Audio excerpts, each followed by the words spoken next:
Hello science fans!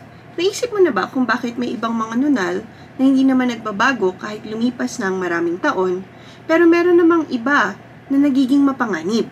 Sa totoo lang, halos lahat ng nunal ay may mutation, pero kadalasan ay nakakontrol ito ng natural na mga mekanismo ng ating katawan. Kaya oo, kung meron kang mga nunal, naglalakad ka ng merong mga mutation sa katawan mo. Pero karamihan sa kanila ay walang masamang epekto sa atin. Pero kung napatingin ka na sa isang nunal at nag-alala kung dapat ba itong ipasuri, hindi ka nag-iisa. Ang skin cancer, specifically yung tinatawag na melanoma, ay isa sa mga pinaka-agresibong form ng cancer. At kadalasan, nagsisimula ito sa isang simpleng nunal. Sa video na ito, sasagutin natin ang tatlong pangunahing tanong. Ano ang dahilan kung bakit nagiging cancer ang isang nunal? Pwede ba natin itong maiwasan? At kung alisin ba ang nunal, tuluyan na bang mawawala ang panganib ng melanoma? Pero bago natin sagutin ang mga katanungan na ito gamit ang science, gusto ko munang mag-hi sa ating mga bagong manonood. Ako po si Chona and I'm your resident Filipina scientist. Isa po akong mananaliksik sa larangan ng molecular ecology. At umaasa po ako na mas bibilis pa ang cancer research para maging mas mura at mas epektibo at mas ligtas ito para sa ating mga pasyente. Isa rin po akong guro at umaasa po ako ng ating mga scientist ay maipapakita sa ating mga kabataan na ang ating mga innovations at inventions ay makakatulong para pagandahin ang ating mundo. At ang siyensya ay ang aking science communication channel, kung saan masaya akong pag-usapan ang lahat ng nerdy at geeky na bagay tungkol sa STEM na nagbibigay saya sa akin. Ano nga ang sanhi ng pagkakaroon ng cancer mula sa nunal? Ang mga nunal, na kilala sa agham bilang melanocytic nevi, ay kumpol ng mga melanocyte, ang mga cells na gumagawa ng pigment na nagbibigay kulay sa ating balat. Karamihan sa mga nunal ay hindi naman delikado, pero sa ilang bihirang pagkakataon may nangyayaring mali. Ang sentro sa pagbabagong ito ay isang mutation, yung tinatawag na BRAF V600E mutation. Ang mutation na ito ay nagpapadala ng tuloy-tuloy na senyales sa melanocytes na dumami, kaya nagkakaroon ng nunal. Pero may mga panangga ang ating katawan. Isa na rito ang proteinang P15. Uma-act siya na parang isang regulator at pinipigilan ang tuloy-tuloy na pagdami ng mga cells. Nagsisimula ang panganib kapag bumigay ang sistemang ito. Kapag nawala o nasira ang P15, kadalasan dahil sa mga karagdagang mutation or pagkasira dahil sa UV radiation, wala nang makakapigil sa tuloy-tuloy na pagdami ng melanocytes. At dito na nagiging delikado. Tumataas ang tsansang ang isang inosenteng nunal ay maging melanoma. Pero hindi ito biglaang nangyayari. Ang melanoma ay karaniwang dumadaan sa mga hakbang. Ang benign na nunal ay unti-unting nagkakaroon ng mga mutation at sa panahong ito, nagsisimula ng magbago ang itsura nito. Umiitim, pumapangit ang hugis, o kaya lumalaki. Iyan ang senyales na dapat kumilos agad. Pero bago tayo lumalim, ano nga ba ang nagtutulak sa mga mutation na ito? Ang pangunahing salarin, ultraviolet radiation. Ang mga sunburn, lalo na kung biglaan at matindi, hello beach vacations, ay ang mga pangunahing salarin. Ayon sa Skin Cancer Foundation, nasa 90% ng mga kaso ng melanoma ay konektado sa UV exposure. Ayon naman sa research ng International Agency for Research on Cancer, ang paggamit ng tanning beds, hindi naman masyadong uso sa Pilipinas, bago ka mag 35 years old, ay nagpapataas ng chances na magkaroon ka ng skin cancer by 75%. Nakakalungkot pero ang healthy glow na yan ay may kapalit sa antas ng genes. Pwede ring magpalala ang ating genetics. Kung marami kang nunal, may dysplastic nevi or hindi pangkaraniwang nunal, o may family history ng melanoma, mas mataas ang risk mo kahit hindi ka nasusunog sa araw. At hindi lang ito sa mutation. Inaapektuhan din ng melanoma ang epigenetics o kung paano binabasa ang ating genes.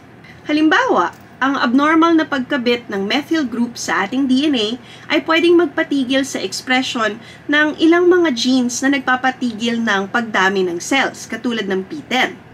May ilan pang melanoma cells na pinapalitan yung tinatawag na histone proteins na nakabalot sa DNA para mapanatili ang kanilang kakayahang mabuhay, magpalaki ng blood vessels at lumikha ng enerhiya. Kaya ang melanoma ay seryosong panganib. Sa kabila ng mga kampanya para sa kaalaman tungkol dito, ito pa rin ay isa sa iilang cancer na patuloy na tumataas sa buong mundo. Pero pag mas marami tayong alam kung paano ito nangyayari, mas madali natin siyang labanan. So, may iwasan bang maging cancer ang ating mga nunal?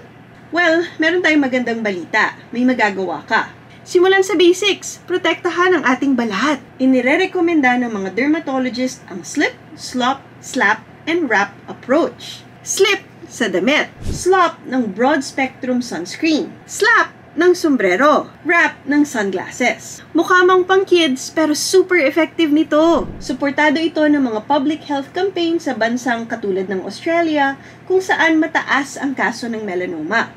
At alam mo ba na ang mga taong natural na maputi at natural na pula ang buhok ay kadalasang meron ding mutation sa kanilang MC1R gene. Kaya mas sensitibo sila sa UV at mas madaling magkaroon ng freckles, nunal at melanoma. Kaya sa susunod, ugaliing suriin ang iyong balat, lalo na kung mas mataas ang risk mo. Bantayan ang A, B, C, D, E. A. Asymmetry, hindi pantay na hugis. B. Border irregularity, kakaiba yung hugis o kaya hindi pantay-pantay yung edges. C. Color changes o nagbabago yung kulay. D. Diameter or higit na ito sa 6 mm ang laki. E. Evolving o nagbabago sa paglipas ng panahon. Bonus trivia, alam mo bang hindi lahat ng melanoma ay maitim ang kulay? May tinatawag na amelanotic melanoma. Walang pigment, kaya pwedeng kulay pink o flesh. At mahirap mapansin. Kaya mahalaga ang regular check-up sa ating mga dermatologist, kahit sa mga nunal na mukha namang okay. Sa katunayan, ang melanoma ang pinakakaraniwang cancer sa mga kabataang edad 25 to 29 years old sa maraming bansa sa kanluran. See, hindi lang ito sakit ng matatanda. Sa kabutihang palad, lumalabas sa mga bagong pag-aaral na may molecular na bantay gaya ng Hippo signaling pathway na tumutulong pigilan ang pag-usbong ng melanoma sa pamamagitan ng pag-regulate ng cell growth. At pinag-aaralan na ngayon kung paano palakasin ang mga natural defense systems na ito. Isipin mo, mga treatment na kayang i-lock ang mga nunal sa ligtas na state. Ngayon, kapag tinanggal ba ang nunal, ligtas na tayo sa cancer? Isa ito sa pinakakaraniwang tanong sa mga dermatologist at nakakagaan ng loob ang sagot. Kasi oo, ang maagang pagtanggal sa mga kahinahinalang nunal ay pwedeng makaligtas sa ating buhay. Kung may mga senyales na nagiging abnormal ang nunal, kadalasang inaalis ito agad sa pamamagitan ng minor surgery bago pa ito maging ganap na cancer. Prevention ito at very effective. May chismis na nagsasabing baka magka-cancer kapag pinatanggal ang nunal. Hindi ito totoo. Sa katunayan, ang hindi pagtanggal ng delikadong nunal ang nagpapahintulot sa melanoma na kumalat sa ilalim ng balat, sa ating lymph nodes, at sa mahahalagang bahagi ng katawan. At kapag kumalat na ang melanoma, mas mahirap na itong gamutin. Kailangan na ng immunotherapy o kaya chemotherapy. Ang maagang aksyon ang pinakamabisang paraan. Pero paano kung pabayaan mo ito? Kapag hindi pinansin ang mga warning signs, lalalim ang cancer sa balat at tataas ang tsansa nitong kumalat.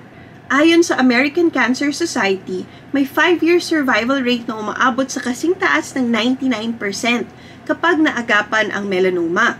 Pero kapag kumalat na ito sa mga internal organs, sobrang bumababa ang survival rate. Kaya kung may nunal ka na nagbabago ang itsura o nag-iiba ang pakiramdam, agapan na ito. Ipasuri agad kasi baka yan ang magligtas sa buhay mo.